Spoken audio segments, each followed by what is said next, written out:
Hello Step Up Army. In the last video, we calculated the value of all the T ratios at 45-degree angle, and in today's tutorial we will calculate the value of all the T ratios at 0-degree angle. Okay. To find the values of all the T ratios at 0-degree angle, we will consider a right angle triangle first. Here is a triangle ABC which is right angled at B. So this is a right angle 90 degree. Okay. And we want to find the value of all the T ratios at 0-degree angle. To do this, we will find the value of sine and cos at 0-degree first and find the value of all the other T ratios later. Okay. मान लेते हैं कि ये angle theta है. अगर ये theta है तो इसकी अपोजिट साइड क्या होगी? परपेंडिकुलर. और ये 90 डिग्री का एंगल है और राइट एंगल के अपोजिट जो साइड होती है उसको हम क्या कहते हैं? हाइपोटेन्यूज. जो साइड बच जाती है उसको हम क्या कहते हैं? बेस. ठीक है. अच्छा, अब हम क्या कह रहे हैं कि हमने साइन और कोस की वैल्यू 0 डिग्री पे कैलकुलेट करनी है. तो इसका मतलब क्या है कि इस थीटा को कितना होना पड़ेगा? 0 होना पड़ेगा. ओके. तो अब थीटा की वैल्यू 0 कब होगी? उसके लिए पहले आपको ये समझना होगा कि एंगल को चेक कैसे करते हैं. ठीक है. तो मान लो ये आपके पास एक रे है. ये रे है. रे वो स्ट्रेट लाइंस होती हैं जिनका स्टार्टिंग पॉइंट नोन होता है और उसका एंडिंग पॉइंट का नहीं पता होता हमें. ठीक है. तो हमारे पास ये एक रे है, मान लो R1. रे का जो बिना रो वाला पार्ट होता है, मतलब this part is known as tail, and ये जो रो हेड वाला पार्ट होता है इसको हम बोलते हैं हेड ऑफ दिस रे. ठीक है. ये हेड है और ये क्या है? टेल है. इसी तरह से अब ये हमारे पास मान लो कोई दूसरी रे है और ये हिस्सा उस रे का टेल हो गया और ये वाला हिस्सा arrow head containing part is the head of the second रे. अच्छा, अब अगर आपने इन दोनों रेज के बीच एंगल पता करना है कि कितना है, तो उसके लिए आपको क्या करना पड़ेगा? इन दो रेज के टेल को टेल से मिलाना पड़ेगा या फिर हेड को हेड से मिलाना पड़ेगा. मतलब कि आप इस रे को उठाओ यहां से और इसकी टेल को इसके साथ मिला दो. कैसे करेंगे? इस रे को उठाओ, इसके ऊपर रख दो. ठीक है. मतलब देखो, ये रे है R2 और ये हमने R1 की टेल को इसके साथ मिलाया और इसके ऊपर ये रख दिया हमने. समझ आ रहा है? तो ये हो गया R1. अभी देखो यहाँ पे टेल के साथ टेल मिल गई ना. टेल से टेल मिला हो. ठीक है. टेल मिल गई अब यहाँ पे. तो फिर अब आप एंगल चेक कर सकते हो. तो अब देखो, आप एंगल कितना है इन दोनों के बीच में? 0, क्योंकि दोनों ही रेज जो है वो सेम डायरेक्शन में जा रही हैं. तो इनके बीच एंगल कितना है? 0 है. अच्छा, अगर मान लो आपके पास ये एक रे होती इस तरह से, ये इस तरह से रे होती.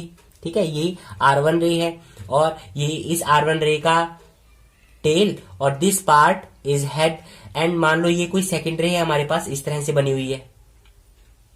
ठीक है. और ये रे R2 है. This arrow head containing part is the head of this ray and this pointed end is the tail of this ray. ठीक है. तो अब अगर आपको इन दोनों के बीच एंगल चेक करना है तो क्या करना पड़ेगा? हेड को हेड से मिलाओगे या फिर टेल को टेल से मिलाओगे. तो टेल को इस टेल के साथ मिला देते हैं हम. ठीक है. तो क्या करोगे? इसको उठा के, डायरेक्शन चेंज नहीं करनी है आपने, इसको घुमाना नहीं है. ठीक है. इसको उठाओगे, यहां रख दोगे. ठीक है. तो देखो, ये हमारा R1 रे है. टेल से टेल मिला. इसको उठाओ, टेल से टेल मिलाओ. ठीक है. तो ये हमने यहां पे रखा, इसको उठा के यहां पे अटैच कर दिया इसके साथ. तो देखो, ये हमारी R2 रे हो गई. ठीक है. अब इन दोनों के बीच में एंगल चेक करो. अब क्योंकि ये दोनों रेज अपोजिट डायरेक्शन में मूव कर रही हैं, तो इनके बीच में ये एंगल कितना होगा? 180 डिग्री, क्योंकि ये स्ट्रेट लाइन पे बना हुआ एंगल है और स्ट्रेट लाइन पे जो एंगल बनता है वो 180 डिग्री का होता है. ठीक है. ये 180 डिग्री का एंगल है. ठीक है. इसी तरह से मान लो आपके पास क्या है? ये एक रे है R1. ठीक है. और दूसरी रे R2 कोई इस तरह से जा रही है. ठीक है. अब इन दोनों के बीच एंगल पता करो कितना है. तो एंगल पता करने के लिए हमें क्या करना पड़ेगा, इस रे की टेल को इस रे की टेल के साथ ज्वाइन करना पड़ेगा। तो हम क्या करेंगे, इसको उठाएंगे, डायरेक्शन चेंज किए बिना इसकी टेल के ऊपर रख देंगे। तो देखो कैसे, ये रे R1 हो गई, ठीक है, ये इसकी टेल, और उसकी टेल को उठा के हमने इसके ऊपर रख दिया, बट डायरेक्शन चेंज हमने नहीं करी, उसको पैरेलली आपने शिफ्ट करना है, ठीक है। इसको क्या करना है आपने, इस रे को अपने पैरेलली शिफ्ट करना है ताकि इसकी डायरेक्शन चेंज ना हो। इस प्रोसेस को ट्रांसलेशन कहते हैं, ठीक है। और ये जो रे हम जो बार बार रे बोल रहे हैं ना, इनको फिजिक्स में या साइंस की लैंग्वेज में इसको वेक्टर बोला जाता है, ठीक है। तो ये हमारी रे हो गई R2, और इनके बीच अगर हमने एंगल चेक करना है तो अब ये एंगल चेक कर सकते हैं हम, ठीक है। इसको प्रोट्रैक्टर की हेल्प से आप मेजर कर सकते हो कितनी डिग्री का है, तो ये मेजर कर लोगे आप, ठीक है। एक तो ये तरीका है, टेल से टेल मिलाओ, ठीक है, और एंगल पता करो। दूसरा क्या कर सकते हैं, हम हेड को हेड से ज्वाइन कर सकते हैं। तो इसी प्रॉब्लम में हम एंगल हेड को हेड से ज्वाइन करके भी पता कर सकते हैं। कैसे, अब देखो ये हमारी रे है R1, ठीक है, और इस रे को हम क्या करेंगे, पीछे की तरफ एक्सटेंड कर देंगे, इस हेड को इस हेड के साथ ज्वाइन कर देंगे कुछ इस तरह से, ठीक है। तो अब क्या है, यहाँ पे हेड से ज्वाइन हो गया ना, हेड से हेड मिल गया, तो अब इन दोनों के बीच में ये एंगल आप चेक कर सकते हो, ठीक है। ये एंगल कितना होगा, ये जितना एंगल ये होगा उतना ही एंगल इन दोनों रेज के बीच में होगा। समझ में आ गया। तो ये R1 और ये हिस्सा R2 है, जितना एंगल इन दोनों के बीच में होगा वही एंगल इन दोनों के बीच में भी होगा। क्लियर है। देखो यहाँ पे दो एंगल्स बन रहे हैं, एक तो ये एंगल बन रहा है, देखो दिस एंगल, बड़ा वाला एंगल बन रहा है ना, ठीक है, और एक ये एंगल बन रहा है। तो हमें छोटा वाला एंगल लेना है। छोटा एंगल मतलब क्या है, जो एंगल 180 डिग्री से कम वाला होगा वो एंगल आपको कंसीडर करना है इसमें, ठीक है। तो ये एंगल हो गया आपके पास। यहाँ पे भी हमारे पास दो एंगल्स थे, देखो एक ये है, एक ये एंगल भी तो है, बट हमने क्या किया, 180 से कम वाला लिया, ठीक है, ये वाला एंगल, छोटा वाला एंगल। ओके, तो आई होप आपको क्लियर हो गया होगा कि मैं क्या कहना चाह रहा हूं, और एंगल कैसे मेजर करते हैं ये भी आपको समझ आ गया होगा, ठीक है। तो अब हम वापस उसी पॉइंट पे आते हैं। इस BC जो साइड है इसको हम रे में कन्वर्ट कर देते हैं, इसको थोड़ा सा आगे एक्सटेंड करके एरो लगा देते हैं इस तरह से, तो ये हमारी क्या है, रे बन गई। देखो यहाँ से C, ये जो वर्टेक्स है ये इस रे का टेल हो गया, और ये एरो हेड कंटेनिंग पार्ट जो है ये हम इस रे का हेड हो गया, ठीक है। इसी तरह से ये जो हाइपोटेन्यूज है इसको भी आगे थोड़ा सा एक्सटेंड करके रे में कन्वर्ट कर देते हैं, ठीक है। और ये हिस्सा जो है arrow head containing part is the head of the second रे, ठीक है, और ये वर्टेक्स जो है वो इस सेकेंड रे का क्या है, टेल हो गया, ठीक है। तो इस तरह से टेल पहले से मिली हुई है ना, तो अब इन दोनों के बीच ये एंगल कितना है, थीटा। अच्छा, अगर आपने इस थीटा को 0 करना है तो क्या करना पड़ेगा, इस रे को इसके ऊपर फॉल करवाना पड़ेगा, तभी एंगल 0 होता है। बताया था मैंने आपको कि 0 एंगल होने के लिए या तो क्या हो कि दोनों रेज एक दूसरे के पैरेलल हो जाएं, या फिर दोनों रेज कोइंसिडेंट हो जाएं। कोइंसिडेंट मतलब एक दूसरे के ऊपर लाई करें, ठीक है। तो यहाँ पे पैरेलल वाला तो सिचुएशन नहीं हो सकता क्योंकि ये हेड टेल से टेल जुड़े हुए हैं। तो अब हम यहाँ पे थीटा को 0 करने के लिए क्या कर सकते हैं, इस रे को इसके ऊपर कोइंसाइड करवा सकते हैं, ठीक है। कैसे, तो अब क्या करेंगे, इस रे को उठा के धीरे धीरे धीरे करके इसके पास लेके आना शुरू करेंगे बेस के साथ। जब ये हाइपोटेन्यूज और दिस सेकंड रे जब A पोजीशन पे है तो परपेंडिकुलर इतना है, अभी ये पास आ रही है तो ये थीटा क्या हो रहा है, देखो कम हो रहा है, धीरे धीरे करके हो रहा है ना कम, और ये परपेंडिकुलर की लेंथ भी क्या हो रही है, कम हो रही है। तो जब ये रे बिल्कुल इसके ऊपर आ जाएगी तो परपेंडिकुलर की लेंथ कितनी हो जाएगी, बोलो बोलो। तो परपेंडिकुलर वैनिश हो जाएगा ना, परपेंडिकुलर तो बिल्कुल छोटा हो जाएगा, और बिल्कुल इस पॉइंट पे जब ये रेज दोनों कोइंसाइड कर जाएंगी तो परपेंडिकुलर तो खत्म हो जाएगा ना, तो परपेंडिकुलर की लेंथ कितनी हो जाएगी, 0। तो इसका मतलब क्या है कि साइन थीटा जो परपेंडिकुलर अपॉन हाइपोटेन्यूज के इक्वल है, तो जब थीटा 0 हो जाएगा, तो हमने यहां पे देखा जब थीटा 0 हो जा रहा है मतलब ये वाली रे इस रे के ऊपर आके फॉल कर रही है, कोइंसाइड कर रही है, तो परपेंडिकुलर की लेंथ कितनी हो रही है, वो तो 0 हो रही है, परपेंडिकुलर तो वैनिश हो रहा है यहाँ पे। तो इसका मतलब परपेंडिकुलर तब कितना हो जाएगा, 0 हो जाएगा। जब हमारा थीटा एंगल 0 डिग्री हो जाएगा तो परपेंडिकुलर कितना हो जाएगा, 0 डिग्री। हाइपोटेन्यूज तो वही रहेगा, ठीक है। तो हाइपोटेन्यूज को हम उतना ही लिख देते हैं, h लिख देते हैं, and 0 divided by some number is equals to 0। 0 को अगर किसी भी नंबर से आप डिवाइड कर दो तो रिजल्ट कितना आता है 0। तो इस तरह से हमारे पास साइन 0 डिग्री की वैल्यू कितनी आ गई 0 आ गई। ठीक है, अब अगर साइन 0 डिग्री की वैल्यू 0 है तो कोसिकेंट 0 की वैल्यू कितनी होगी पता कर सकते हैं ना अपन। कैसे? क्योंकि हमें पता है कि cosecant theta is the reciprocal of sine theta और वाइस वर्सा। सो अगर मैं थीटा को यहाँ पे 0 रखूं तो cosecant 0 degree it will be equal to 1 divided by sine 0 degree. Okay, and sine 0 degree की वैल्यू कितनी है 0, so it will become 1 divided by 0 and any number divided by 0 is always undefined means infinity। so cosecant 0 degree की value कितनी आएगी infinity आएगी।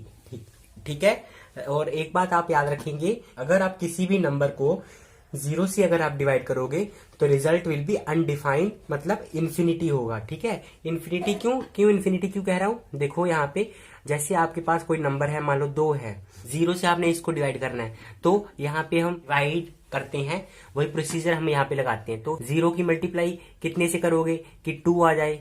ठीक है, कितने से करोगे, चलो मान लेते हैं 1 के साथ करते हैं तो कितना आएगा 0 आएगा। 0 की मल्टीप्लाई अगर 2 के साथ करेंगे तो भी 0 आएगा, 3 के साथ करेंगे तो भी 0 आएगा, 4 के साथ करेंगे तो भी 0 आएगा। तो हम यहाँ पे क्वेश्चन जितना मर्जी बड़ा बना लें कभी भी हम 2 तक नहीं पहुंच सकते। तो इसका मतलब कि क्वेश्चन जो है वो बहुत बहुत बहुत बहुत बड़ा होगा। ठीक है, मतलब इन्फिनिटी होगा, उसकी वैल्यू हम नहीं पता कर सकते कितनी होगी, तो मतलब इन्फिनिटी होगा। ठीक है, इन्फिनिटी मतलब जिसका कोई एंड ना हो। Infinity is something that never ends. ठीक है, जिसका कभी एंड नहीं होता वो इन्फिनिटी होता है। तो कोसिकेंट 0 की वैल्यू कितनी होगी इन्फिनिटी। अच्छा, अब इसी ट्रायंगल को देख के हम tan 0 डिग्री की वैल्यू भी पता कर सकते हैं। एंड अगर tan 0 डिग्री की वैल्यू पता लग जाएगी तो फिर हम कोट 0 डिग्री की वैल्यू भी निकाल लेंगे। Okay, now we know that tangent theta is equals to perpendicular divided by base, and tangent theta को हम 0 रख देते हैं क्योंकि हमें tan 0 की वैल्यू हमने कैलकुलेट करनी है, तो थीटा को 0 रखना पड़ेगा। थीटा को 0 रख दिया आपने। अच्छा, अब थीटा 0, हाइपोटेन्यूज और बेस जब कोइंसाइड कर जाएंगे तो ये एंगल 0 हो जाएगा। ठीक है, जब ये हाइपोटेन्यूज बेस के ऊपर फॉल करेगा तो उस प्रोसेस में हमारा जो ये परपेंडिकुलर है ये तो धीरे धीरे करके वैनिश होता रहेगा। मतलब कि जब ये एंगल 0 हो रहा होगा तब परपेंडिकुलर की हाइट बिल्कुल छोटी होती जाएगी, परपेंडिकुलर धीरे धीरे करके कम होता रहेगा और 0 डिग्री एंगल पे ये परपेंडिकुलर वैनिश हो जाएगा। तो परपेंडिकुलर 0 डिग्री पे कितना होगा 0 डिवाइडेड बाय बेस मान लेते हैं कि b डैश है, 0 divided by any number is equals to 0। तो इसका मतलब क्या है, tan 0 डिग्री की वैल्यू भी कितनी है 0 डिग्री, साइन 0 डिग्री की वैल्यू कितनी थी 0, कोसिकेंट 0 डिग्री की वैल्यू कितनी थी इंफिनिटी। ठीक है, मतलब अनडिफाइंड, और टेंजेंट 0 की वैल्यू कितनी है 0, और कोट 0 की वैल्यू कितनी आएगी पहले की तरह अनडिफाइंड आएगी। क्यों? क्योंकि cot theta is the reciprocal of tangent theta, और थीटा की जगह पे हम 0 रिप्लेस कर देते हैं। Cot 0 degree is equal to 1 divided by tan 0 degree 0 है। ठीक है ये, ओके। सो tan 0 कितना निकाला हमने 0, सो 1 डिवाइडेड बाय 0। और ये अभी बताया था आपको कि any number divided by 0 is undefined means infinity. So cot 0 is also infinity. Okay, अब हम बात करते हैं कोस 0 की। तो कोस थीटा किसके इक्वल होता है बेस डिवाइडेड बाय हाइपोटेन्यूज। ठीक है, और अगर हमने कोस 0 डिग्री की वैल्यू निकालनी है तो कोस थीटा की वैल्यू हम पुट कर देंगे 0 डिग्री और is equals to base divided by hypotenuse. अच्छा, अब हमें बेस और हाइपोटेन्यूज की वैल्यू को पता करना है अगर ये थीटा 0 हो जाए तो। ठीक है, इसी केसेस में हमने देखा कि जब थीटा 0 को अप्रोच कर रहा है तो परपेंडिकुलर क्या हो जा रहा है 0। ठीक है, तो हम लिख सकते हैं यहां से as theta approaches to 0 degree then perpendicular approaches to 0। Approach का मतलब है कि बिल्कुल पास चले जाना। थीटा जैसे ही 0 के करीब होगा 0 के आसपास आएगा, परपेंडिकुलर भी क्या है 0 के आसपास कहीं पहुंच जाएगा, 0 के बहुत करीब पहुंच जाएगा। ठीक है, इसका मतलब ये है। पाइथागोरस थ्योरम से हमें पता है कि hypotenuse square is equal to perpendicular square plus base square.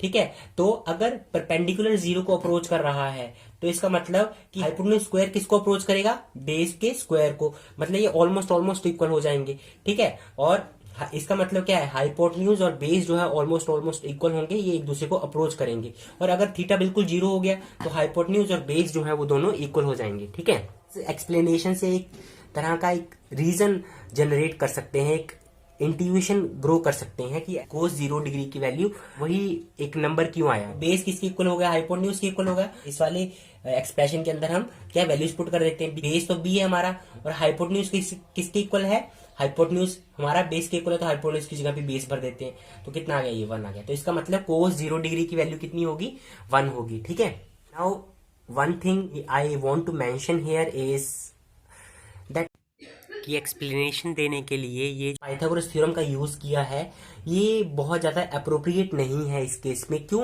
क्योंकि व्हेन थीटा विल बिकम 0 तो ये राइट एंगल ट्रायंगल नहीं रहेगी, और फिर इसका मतलब पाइथागोरस थ्योरम का कोई यूज नहीं हो सकता, क्योंकि पाइथागोरस थ्योरम जो है वो स्पेसिफिकली राइट एंगल ट्रायंगल्स के लिए बनी है। ठीक है, इस वाली एक्सप्लेनेशन का यूज हम इंट्यूशन ग्रो करने के लिए यूज कर सकते हैं, एक तरह का रीजन जनरेट करने के लिए यूज कर सकते हैं कि कोस 0 डिग्री की वैल्यू 1 ही क्यों आई, कोस 0 डिग्री की वैल्यू 1 ही क्यों होती है। इसको एक्सप्लेन करने का एक और बेटर वे भी है हमारे पास, वो क्या है, तो ये कोस एक्स का एक्सपेंशन होता है, कोस एक्स का एक फॉर्मूला होता है, वो क्या होता है, 1 minus x square divided by 2 factorial plus x raise to 4 divided by 4 factorial minus x raise to 6 divided by 6 factorial and plus so on. यहाँ पे फैक्टोरियल का मतलब है कि जैसे 2 फैक्टोरियल आपके पास, तो 2 फैक्टोरियल जो है कैसे खुलता है, ये 2 मल्टीप्लाई 1। ठीक है, 4 फैक्टोरियल है तो ये कैसे खुलेगा, 4 multiply 3 multiply 2 multiply 1। N factorial का सिंपल सा मतलब क्या है कि product of first n natural numbers. Okay, natural numbers, okay, जो फर्स्ट एन नेचुरल नंबर्स है उनकी प्रोडक्ट करनी है। जैसे मान लो यहाँ 3 होता तो पहले 3 नेचुरल नंबर्स का प्रोडक्ट कर दो। नेचुरल नंबर 1 से स्टार्ट होते हैं, 1 2 3 4 इस तरह से। ठीक है, नॉलेज के लिए आपको ये बता रहा हूं मैं, हमें कोस 0 डिग्री की वैल्यू निकालनी है ना, तो एक्स की वैल्यू यहाँ पे कितना पुट करना पड़ेगा हमें, 0 डिग्री। तो क्या आ जाएगा, 1 minus 0 by something 0 plus 0 by something 0 minus 0 raise to 6 कितना होगा, 0 0 बाई 6 कितना हो जाएगा, 0 प्लस सो ऑन। तो आगे वाली सारी टर्म्स क्या है, 0 हो जाएंगी, सिर्फ बचेगा क्या, 1। तो इसीलिए कोस 0 डिग्री की वैल्यू कितनी होगी, 1 होगी। ये एग्जैक्ट एक्सप्लेनेशन है जो हम यूज कर सकते हैं ये बताने के लिए कि कोस 0 डिग्री की वैल्यू 1 ही क्यों होती है। ओके, सीकेंट 0 की वैल्यू निकाली जा सकती है, क्यों, क्योंकि secant is the reciprocal of cos. तो यहाँ पे 0 डिग्री है तो यहाँ पे भी कितना होगा, 0 डिग्री होगा। It's enough for today. Thank you so much for watching. We will see you in the next video. Keep learning.